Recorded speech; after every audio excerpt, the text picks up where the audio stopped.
नमस्ते साथियों, मैं एस महादेव ये बोल रहा हूँ, ऑल इंडिया ग्रामीण डाक सेवक यूनियन की महासचिव।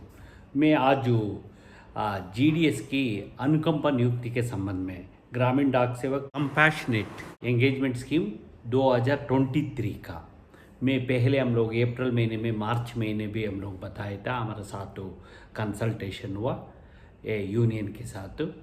अभी इसके बाद फाइनली कुछ डिले हुआ, फिर भी अभी डिपार्टमेंट ने दिनांक को 14/6 को सर्कुलेट किया है। यही पहल नंबर है। पहले हम लोग आजकल में पहले से चला आ रहा है OM नंबर 17-01/2017-GDS सेक्शन 14/6/2023 को आया है।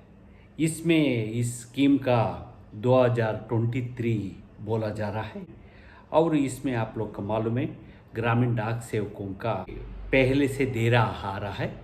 इसमें क्या विशेषता है? ये इसमें यही विशेषता है। आपको मालूम है पहले हम लोग सर्कल CPMG का सर्कल में देना पड़ता था। आज जो चल के अभी डिवीज़न लेवल पर आया है। डिवीज़न का एक कमेटी रहेगा, इस कमेटी कंसिडर करेगा। ये स्कीम साल में 4 बार डिवीज़न लेवल में CEC का बैठक होगा, मतलब कंपोजिट अपॉइंटमेंट का संबंध में 4 बार साल में कंसिडर करेगा। ये वेरी 3 महीने में एक बार। एग्जाम्पल अभी रिक्वेस्ट ट्रांसफ़र की तरह।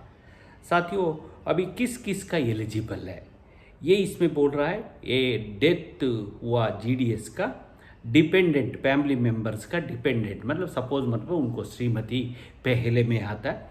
यदि नहीं हो तो अनमैरिड लड़का, अनमैरिड डॉटर, इसका कंसिडर करेगा।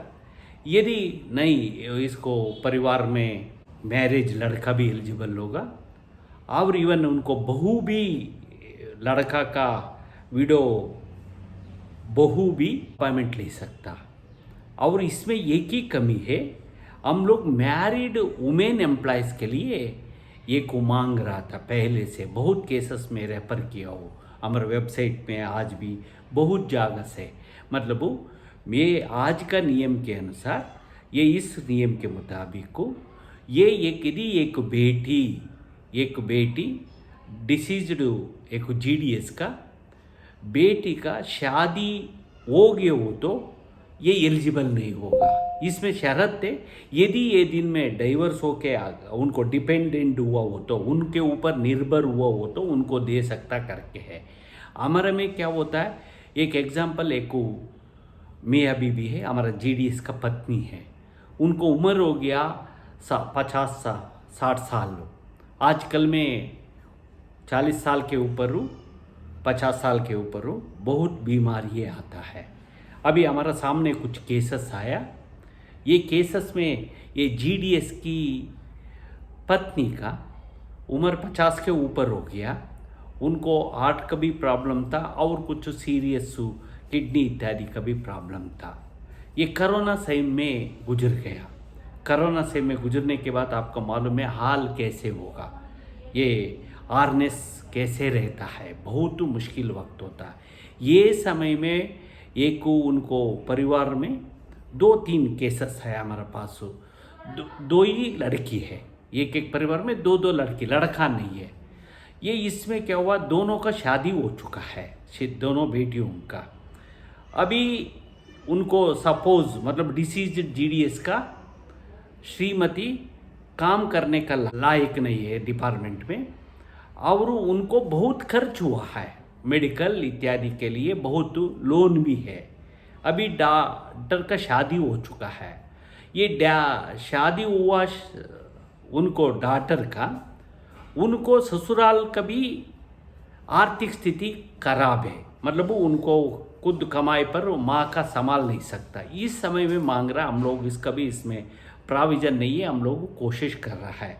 हमारे साथ मीटिंग वगैरह में ये भी एक चर्चा चल रही थी, यदि GDS ने फिजिकली इन्वॉल्व हुआ हो तो, मतलब वो बीमार हो जाता है 62 के बाद तो, 65 के बाद तो 60 साल के आजकल में जिंदा रहता है, काम करने का लायक नहीं। तो ऐसे लोगों का वॉलंटरी उन्होंने रिटायरमेंट फिजिकली इनवैलिड कोड के उनको परिवार का एक अपॉइंटमेंट देने के लिए हम लोग मांग रहा है। पहले कंसिडर किया था, फिर सरकार का ये व्यू है, ये सर यदि ऐसे दिया हो तो जीडीएस का बच्चा जीडीएस का ये हो जाएगा, इसका बहुत फ्रॉड भी होगा करके सोच रहा है। मैं इधर में एक पॉइंट बताना चाहता हूँ, आज हम लोग इतना कम तनख्वाह में हम लोग डिपार्टमेंट में काम कर रहा है। आज आपका मालूम होगा अभी साइकिल 5 साइकिल स्पेशल ड्राइव में 2023 इत्यादि में भी आज 100 मार्क्स लेके 100 मार्क्स आके कर रहा है। आया मैं आज एक ऑफिस गए था बेंगलुरु में, ये को आया 3 आदमी में 2 आदमी बिना बोलते निकल गया अभी एक हफ्ता 10-15 दिन के पहले। मतलब इसका उनको कोई ये नहीं है, परंतु हम लोग जिंदगी भर डिपार्टमेंट के लिए कम तनख्वाह में सेवा दिया है।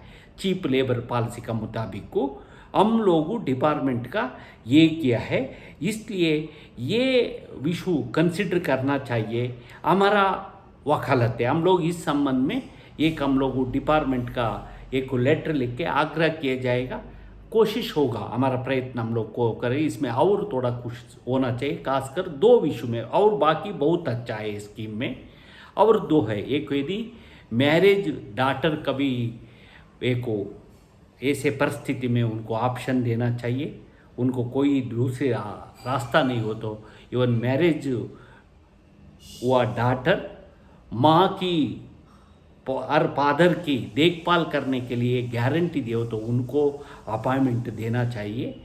और दूसरी यदि फिजिकली इनवैलिड हुआ परिवार में किसी का एक अपॉइंटमेंट मिलना चाहिए। साथियों इधर देख रहे आपको मालूम है सीईसी हर 3 महीने में होगा।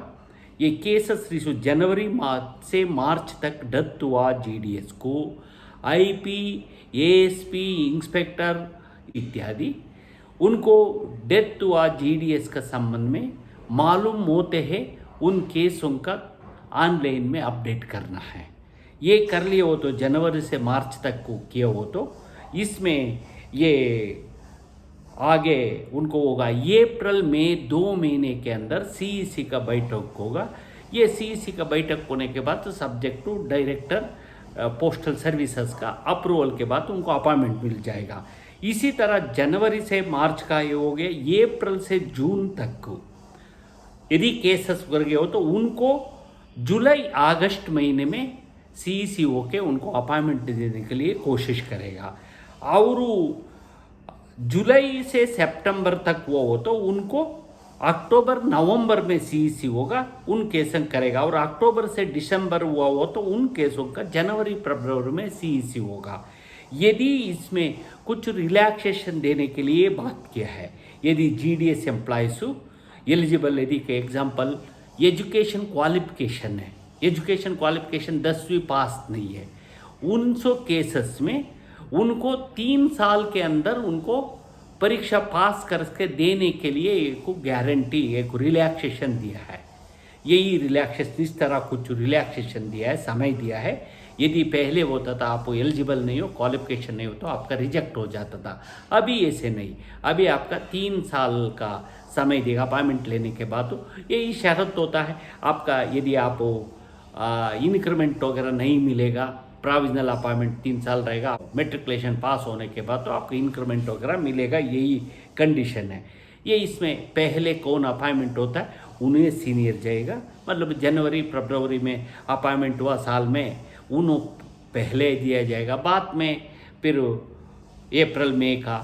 और इस तरह पहले कौन आता उनको इस अकॉर्डिंग सीनियरिटी देगा। इसके 1 साल के बाद उनको भी यदि जरूर पड़ो हो तो रिक्वेस्ट ट्रांसफ़र लेके ये लोगों ट्रांसफ़र ले सकता है 1 साल के बाद। तो पहले भी यदि अपॉइंटमेंट होने के बाद कौन सी जगह ये पोस्ट हो, ये इस तरह चेंज करने का भी अवसर दिया है। मतलब ओवरऑल अनुकंपा नियुक्ति जीडीएस में 100 का 100 तार को मृतक परिवार का देने के लिए आदेश है। परंतु इसमें क्या होता है, कुछ समय में ऐसे केसेस आ जाता है, इसका हम लोग इनकार भी नहीं कर सकता, रिजेक्ट भी नहीं करता। फिर भी हमारा देश भर में रेगुलर एम्प्लॉयज़ के मुताबिक को जीडीएस एम्प्लॉयज़ के लिए एक सिक्योरिटी मिल रहा है, चीप लेबर पॉलिसी है जीडीएस एम्प्लॉयज़ को। कम तनख्वाह में हम लोग ज़िंदगी चलाना है। फिर भी निष्ठा से डिपार्टमेंट का काम कर रहा, बहुत अच्छा काम करके समय के उनको घर में एक घटना के बाद तो उनको एक अनुकंपा रूप में अपॉइंटमेंट देने के लिए आर्डर आया। इस संबंध में हम लोग से केंद्रीय मुख्यालय की तरफ से और हम लोग चाहे वो तो एक लेटर लिखे इसमें सुधार करने के लिए मांग रहेगा। ये साथियों यही बहुत एक अच्छा इम्पॉर्टेंट डिसीजन है। इसलिए इस वीडियो का सारे जीडीएस का देख के इस रूल्स लगभग 37 का पेजेस का है, एप्लीकेशन फॉर्म्स सारे ये इसमें आर्डर में हैं। इस आर्डर का हम लोग ऑलरेडी वेबसाइट में भी डाला है, इस वीडियो में भी इस साइड में ये डाला है, मिलता है इंडिया पोस्ट वेबसाइट में, हमारा rural postal employees blank spot इत्यादि में भी इसका कापी मिल जाता है। इवन टेलीग्राम और व्हाट्सएप में भी ऑलरेडी चर्चा हमें मेरे पास से आया। अब पहले यही दिन शाम को हमारा circle secretary divisional secretary group में हम लोग डाल दिया, बहुत अच्छा तरह प्रचार भी हुआ। फिर भी इसका हमारा लाखों लोग जीडीएस एम्प्लॉयज़ है, इसलिए ये होता रहता साल में लगभग 800-900 के आसपास का लोगों का अनुकंपा नियुक्ति देश भर में होता है। हाल ही में हम लोग देखा 1 साल का एक बार होता है। अभी इसमें ये रीजनल होगा, डिविजनल लेवल में, और यही क्वार्टरली होगा, और सभी का ये टाइम निर्धारित किया है, आप कौन कब तक ये करना है, एक को प्रेम बनाया है। अभी पहले रिक्वेस्ट ट्रांसफ़र का ऑनलाइन आने का पहले 15 दिन के अंदर इसी तरह अभी आपका एप्लीकेशन आए हो तो आप निर्धारित 15 दिन के अंदर आप इसका कंसल्ट करके इनको दस्तावेज करके कंसर्न ऑफिसर्स ये सीईसी का रेफर करने के लिए फाइल बना के भेजना है, इसका मुताबिक होगा। इसलिए इसका हम लोग स्वागत करता है और इसके बाद देखेगा कुछ सुधार के लिए हम लोग प्रयास करेगा। यही बोलते हुए मेरा बात समाप्त करता हूँ। धन्यवाद, नमस्कार, थैंक यू। कृपा करके इस वीडियो का शेयर करिए।